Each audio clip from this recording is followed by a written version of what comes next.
پاته دی چې مکرمه کې سوره کله امن خراب شوه دی هغه مزمکه تنازع خراب شوه دی ویلې چې مزمکه تنازع ډېر او ډېر شو څلويختو کالونه شروع دي اوسه پوری مزمکه تنازع حل نشوي هغه واجه ده چې حکومت دغه مسلو حل کولو کې سنجیده نه ده کچېره حکومت سنجیدګي سره فیصله وکي مو خیال چې بیا مکرمه کې امن بالکل خراب نشي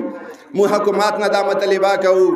سکاغایل ال شرزایو مسزایو مساله ده پکور د خاصن جدګه ساده حل کی کاغای ساده اهل سنت اشیاء او نورو کومونو پړه چمکنی کوم مساله ده پکور د حکومت خاصن جدګه سا فیصله کی څو پورې حکومت عادل انصاف سا فیصله نوی کړي کورمه کې امن ارتل مو په نظیر بیا د حکومت ذمہ داری ده امن نرچی که امن غوړي حکومت انصاف سره فیصله وکي حقدار ته حق ورسوي نو بیا به د کورمه کې امن وي بالکل به څه مسله نه وي تو استپاته دي چې بلشخلو مسله ډیر شو کولو نه شروع ده اوسه پورې معلومه خبره ده دا تاسو ټول نوس وي د خال په دغه خبرې پیګوي چې اپور مخکې دا اپور وو سنټرل کورم لوور کورم دغه بارډر معلوم ده نقشو کې پټواریانو سپروت ہے صدا اپور وو دا لوور کورم وو دا اپر کورم ده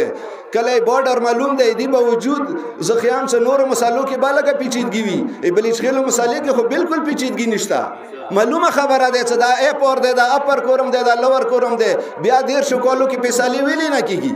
یقینا حکومت نه غوړي صدا پیسالي متوکی ان شاء الله اوس کومه خبره ده موسی حکومت وعده کړی ده مت اعتماد را کړی ده سم حرام نه لسم نه بعد به بلش خېلو مساله خو ما هو حل کو که حل نشوا بیا به دا ټوله ذمہ داری حکومت وی اکوانچ لزایو مساله ده گیدو مساله ده زه خود سي آیم سټیک ده نه کول مخ کې 2 میاشتې 5 میاشتې مخ کې به څه پیچیدګي ورکی وی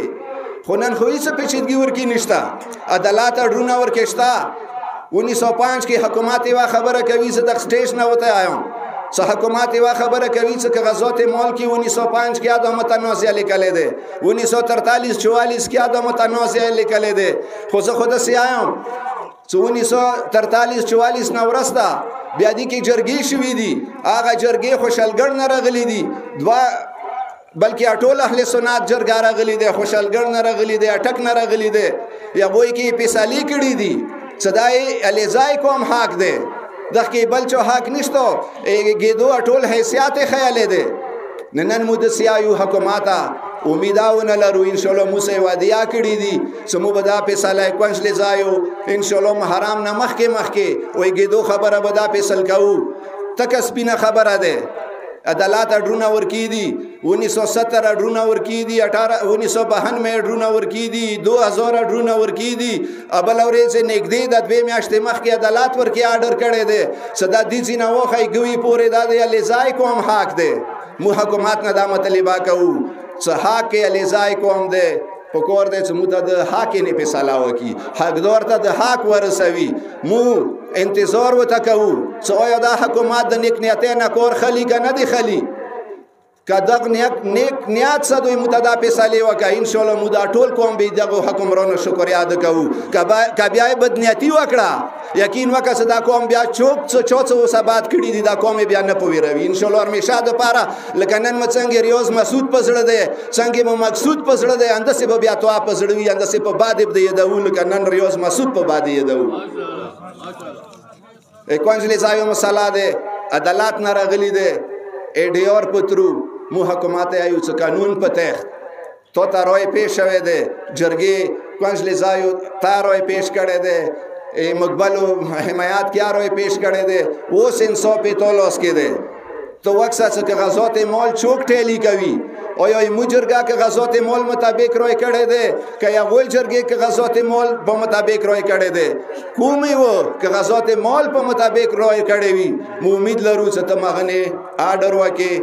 امغنی اعمال وکي کچېری اعمال نه وشو نو مو حکومت کا کارمه کې امن دینه خراب شي مو برای اعلان یایو صدا امن خرپولې ذمہ دار بیا شیا نه ده بیا سنی نه ده بیا حکومت ته ذمہ دار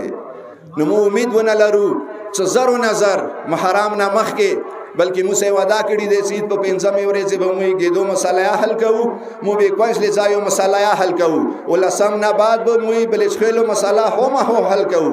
که حل نشوي بیا دا قوم به زود وي که دا قوم بیا روډو تر وته که دا قوم بیا احتجاج کولو که دا قوم بیا اسلام آباد تلو که دا قوم بیا پېښور تلو بیا به حکومت ذمہ داری ایتوي بیا به د قوم ذمہ داری نه وي